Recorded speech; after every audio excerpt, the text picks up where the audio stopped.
Okay, so let's dive in. Yeah. Something pretty remarkable happened recently. In tech, market value, Always shifting. right, always shifting. And, well, for a moment, just a brief moment, one company was actually number one. Right at the very top. A huge milestone, really.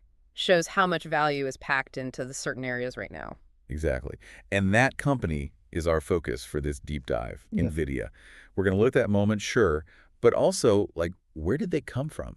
And what's potentially next, based on the sources we've gathered? Yeah, we've got a good stack here. Articles, analyses covering their financials, their history, the whole outlook. And our goal really is to unpack all that for you, make sense of the key events, the forces behind them, and what it all means for, well, for you trying to keep up with this stuff. It moves so fast. It really does. So let's start with that milestone moment. The sources point to Wednesday, May 29th, 2025. Early trading that day. Something happened. That's right. Their stock just soared. It was off the back of a really strong earnings report they'd put out the day before. And that surge meant what exactly Yeah. for that moment? Well, for a little while there, Nvidia's market cap actually went higher than Microsoft's, Wow. making them, yeah, the world's most valuable company. Briefly. The numbers are pretty wild when you see them side by side, according to the sources. They really are. At one point Thursday morning, Nvidia hit about $3.49 trillion in market cap. Microsoft was around $3.41 trillion, so just edge them out. 3.9 trillion. But it didn't last the whole trading day. No, that's right. Later in the day, Nvidia's stock pulled back a bit. Okay. And by the time the market closed, Microsoft was back in the top spot. Still, quite a moment. And the sources give some context, right? This isn't happening in a vacuum. Nvidia, Right. Microsoft, Apple, Yeah. they've been kind of trading places near the top for a while. For almost a year, yeah. And what's really interesting, based on these sources, is that they're the only three companies ever to hit a $3 trillion valuation. Just those three. Just those three. Apple got there first, June 2023, then Microsoft in January 2024. And Nvidia actually hit $3 trillion about a year before this recent peak, and then again more recently. So this recent surge pushed them over the top temporarily. How are their stocks doing overall this year, according to the sources? Well, year to date, Nvidia is reportedly up around 5%, Microsoft maybe 9%. Okay.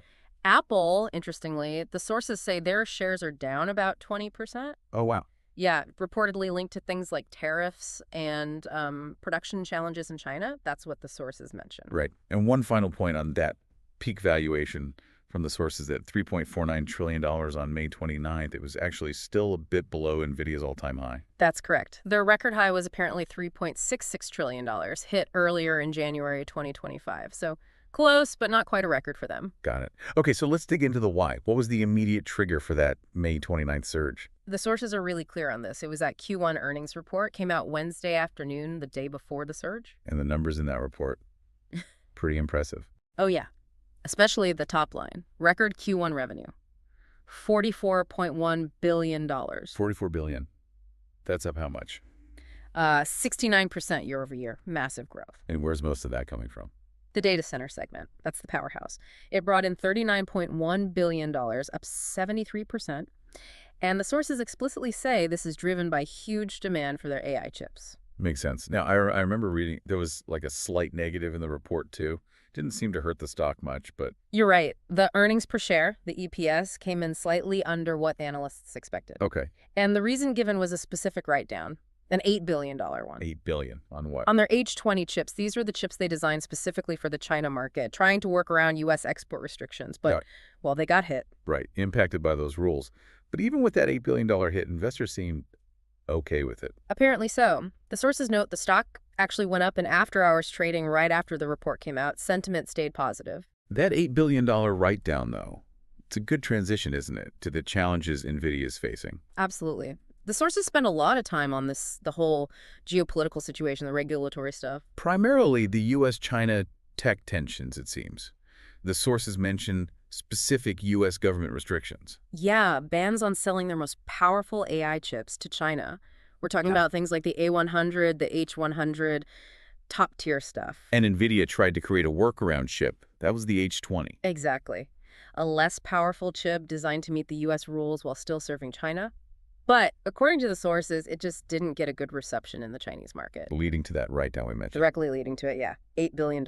And there's some criticism of these U.S. policies noted in one source, right? There is. Some critics argue that the sanctions could actually backfire How so? by potentially pushing China to accelerate its own chip development faster than it otherwise would have. Sort of an unintended consequence.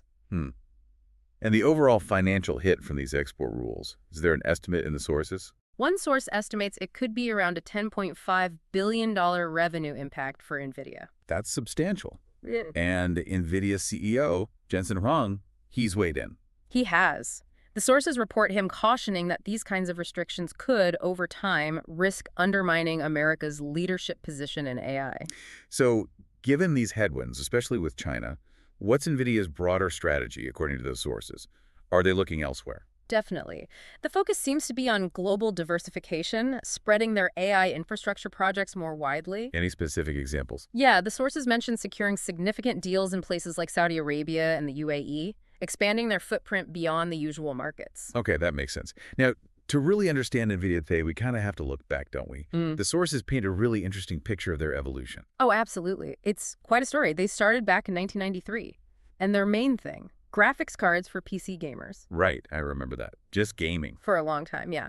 But then came a really key technological shift. What was that? In 2006, they introduced something called CUDA. It's their architecture. And the sources explain this was revolutionary because it let people use their GPUs, the graphics processors, for more than just graphics. Yeah. It allowed for parallel computing on these GPUs. Researchers realized they could use them for complex calculations, which, as the sources point out, basically kicked off the deep learning revolution. So that CUDA thing is what connected gaming hardware to AI. Essentially, yes, it opened the door. And the sources highlight 2012 as a key moment. The AlexNet deep learning model trained on Nvidia GPUs really showed the world what was possible.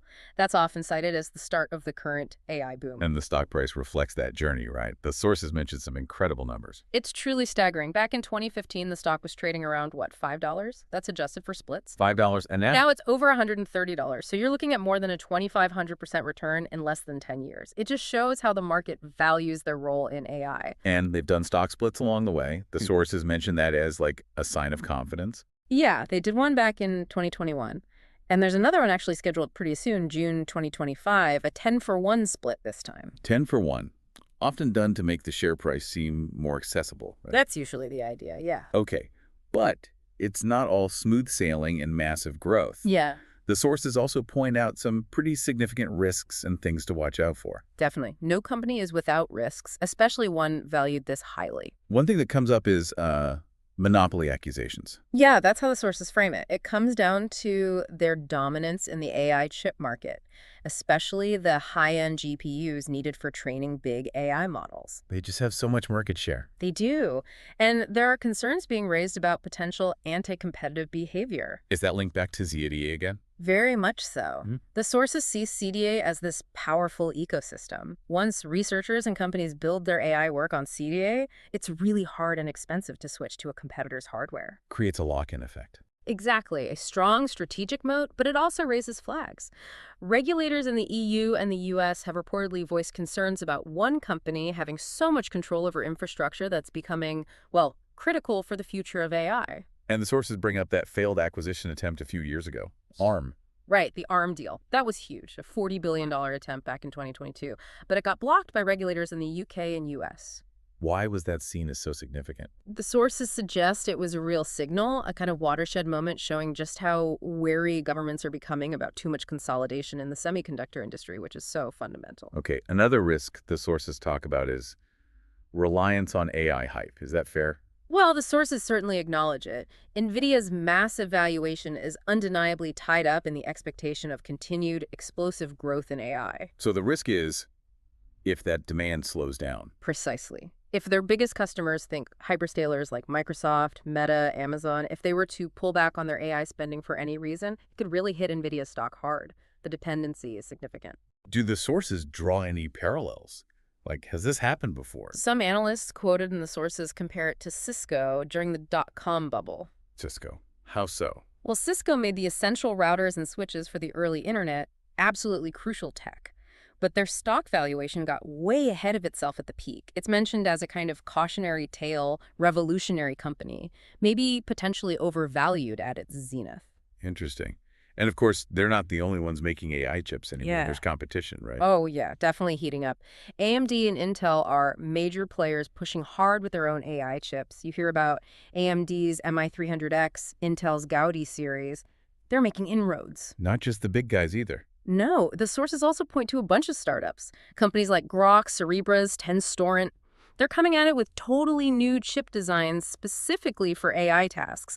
So the competitive landscape is getting more crowded. But Nvidia isn't just sitting still, are they? The sources mentioned they're pushing into software and services too. That's a really important strategic move highlighted in the sources. They're trying to be more than just a hardware company. What kind of things are they offering? Things like AI Foundry services, their Omniverse platform for virtual collaboration and simulation, and various enterprise AI software packages. The idea, according to these reports, is to build up recurring software revenue streams. Does that remind the sources of any other tech transformations? One source draws a parallel to Microsoft's shift, how Microsoft successfully moved towards a subscription and cloud services model, giving them more stable recurring income. Ah, so maybe Nvidia sees that as a way to de-risk a bit from pure hardware cycles. Potentially, yeah. Could be a stabilizing force for them long term if they execute well. Beyond the market stuff, the sources also touch on ethical questions. Yes, and this seems to be a growing area of focus. Because Well, NVIDIA's tech is the engine behind so much advanced AI, they're getting inevitably tangled up in the big ethical debates. like, Deepfakes, worries about job automation, how AI is used for surveillance. Their hardware enables all of that, good and bad. is there specific scrutiny mentioned? Yeah, the sources note there's increasing attention on how their powerful chips might be used in military applications or border control systems or state surveillance, especially concerns about sales to potentially autocratic regimes. Right. And one last area of concern flagged in the sources, the environment. Yeah, this is a big one too. Training these huge AI models takes an incredible amount of electricity and also water for cooling data centers. And NVIDIA's chips are central to that training. Exactly. So with climate change being such a global focus, the sources suggest NVIDIA is likely to face more pressure to, account for the environmental footprint of the AI acceleration they're enabling. Okay, wow. So if we try to pull all these different threads together from the sources, It's quite a picture, isn't it? You've got this amazing financial milestone, this brief moment at the very top, driven by that explosive demand for AI chips. but then you layer on these really significant geopolitical hurdles, the regulatory scrutiny. Plus this fascinating history, right? Hmm. From gaming cards to AI powerhouse. And then looking forward, you have these clear risks, the competition heating up, the whole valuation question tied to AI hype, and these really important ethical and environmental dimensions. So this deep dive hopefully helps you see it's not just a stock story. It's about technology, it's about policy, market forces, history, and huge questions about the future. Yeah, to quickly sum up that balance the sources highlight, NVIDIA has these incredible strengths. The tech leadership is undeniable. That CUGA ecosystem is a powerful moat.